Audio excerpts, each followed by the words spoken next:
Thank you very much, Mrs. Efua. And then thank you, colleagues, also for this wonderful opportunity to speak to the law community about the e-justice system. Just as has been rightly said by the court manager, as a user of the system, you must be identified with a unique number. And that unique number is termed as the business partner number.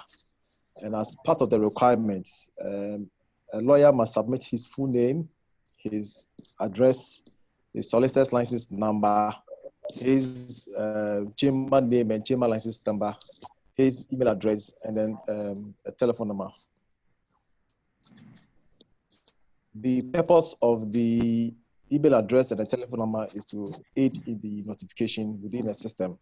So, having submitted these details to the Business Partner Registration Center, a unique ID will be issued to you.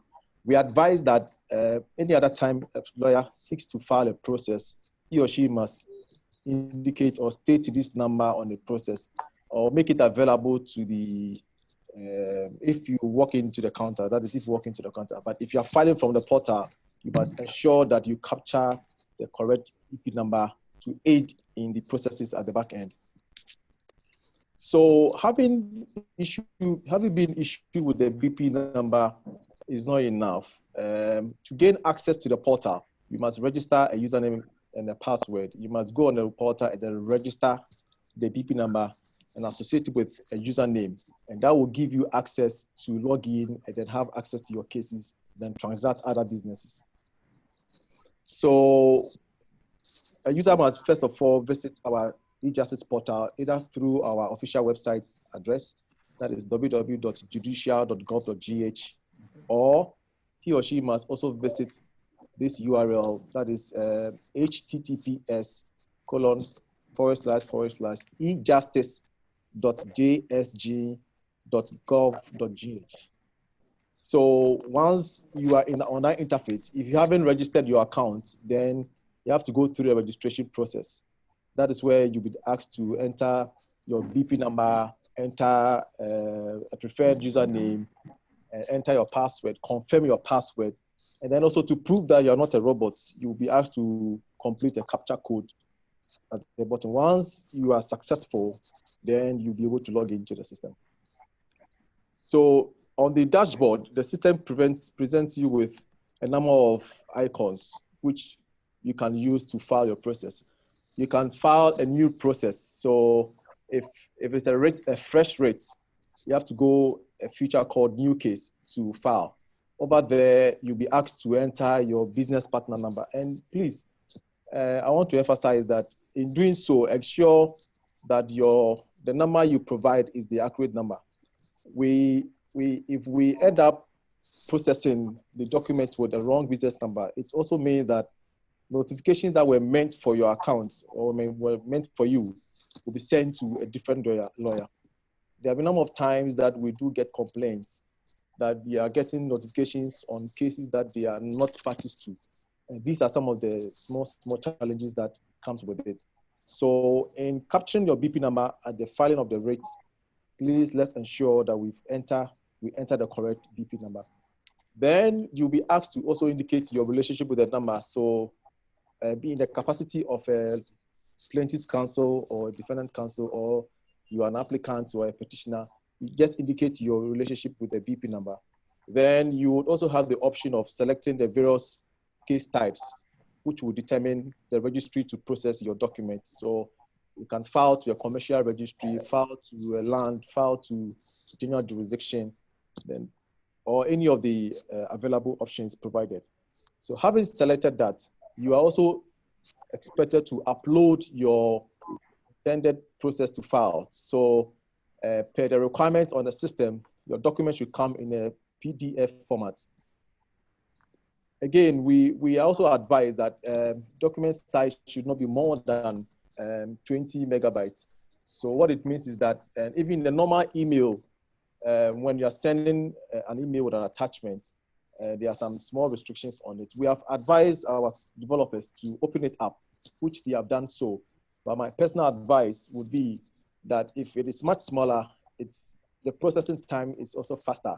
So let's also be on the lookout for the type of document we are sending and then the size of the document. So having done that, you'll be expected to click submit. The system will generate or issue you with a transaction code, a transaction number. This number, you can indicate it somewhere for further references.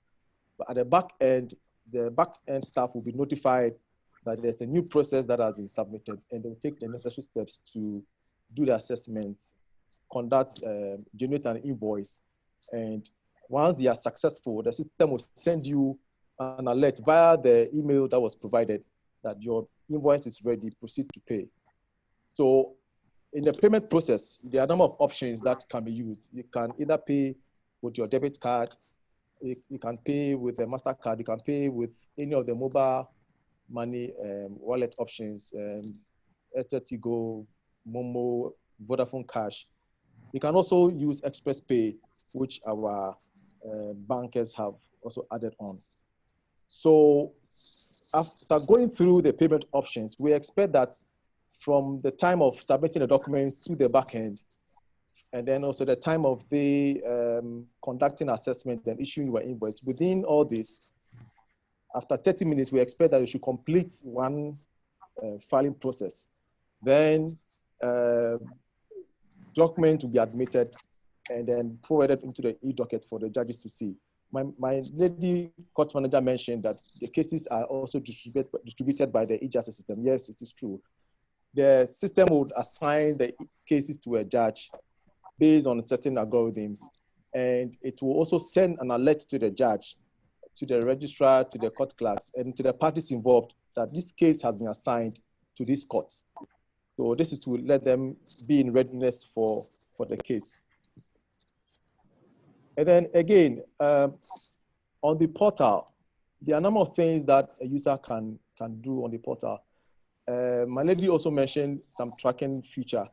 You are able to track your process service. So once a process is filed and it is being processed to the private billings for service, you are able to track to know the current status of the process as to whether it has been served or not. And once it is served and the affidavit of service duly uploaded, you would also have a copy of that proof of service on your interface. So you can track your process service. You can also file other processes. So you can file appearance, you can file any other documents that you intend submitting to the court. There is a section for you to file that. You can also make requests for proceedings, for rulings, for judgment, and a certified copy will be sent to you on your portal. Then you can also make complaints if for some reasons you are not happy with the way a staff or a judge is handling your case. You can make a complaint, and this complaint will be forwarded to the Judicial Secretary and to the Chief Justice for the necessary action to be taken.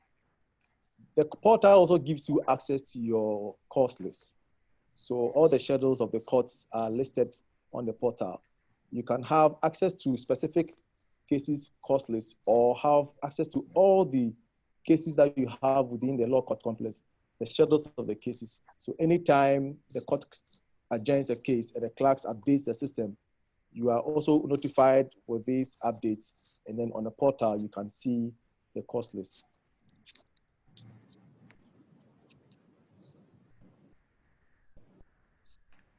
Then also if you are interested in making a request for a document that you are not related to, meaning you are not a party to, the system gives you opportunity to make that request. If you are within a chamber and there are other lawyer colleagues who don't have a BP number, you have the opportunity to use your profile to request for a BP number for those lawyers as well. Then for some reasons, if your contact details should change, i.e. your mobile number or your email address number, you also have the opportunity to go online, go to the system preferences and then change that as well. So this is a very simple, user-friendly application that has been developed. As my lady mentioned, it's still work in progress. There are some feedbacks that we have received that we are looking into and getting it to the developers to get it developed for use by the lawyers. So in a nutshell, this is what I want to say about the e-justice system. There was a question that was posed, which I want to address briefly. Mrs. Ghartey. Okay, so, hello, Mrs. Ghartey. Go ahead. Okay, my lady. Go ahead. Okay. All right, so a user asks that the development in the e-justice system in the wake of this pandemic, okay, so I have 3.1. It says, do we still have to facilitate service after paying filing fees, which includes service fees? I don't think it is necessary, because once you are paid, at the back end, our process clerks would move the documents to the private bailiff to serve. You will pay for the service fee. So having done that, you don't need to go and facilitate or go and see a private bailiff to ensure that your document is duly served. Once you have done that payment, it settles it. We are aware that there has been amendments of the rules to allow electronic service. Yes, there's a technical committee that is looking into it, and very soon the community will be communicated to on the way forward. Electronic service can be done. The system has been provisioned to allow electronic service, but there are some few tweaks that must be done for that purpose. Then again, it was also asked, does the system allow e-proof of service, or do we still have to interface with bailiffs directly? As I mentioned earlier, you are able to track your processes. Okay, so once the bailiffs serve and then they upload the proof of service, you have access to it on your portal. You don't need to go and see any bailiff to ask for a copy of the proof of service for the courts. So all things being equal, we expect that everybody should play its part well. So once process is served and the bailiff indicates the number of attempts he or she made to get it served, and the affidavit of service uploaded, you have a copy on your portal. The court will also have a copy on the e-docket. Then the court can go ahead with your case. So you don't need to go and see a bailiff for a copy of the proof of service.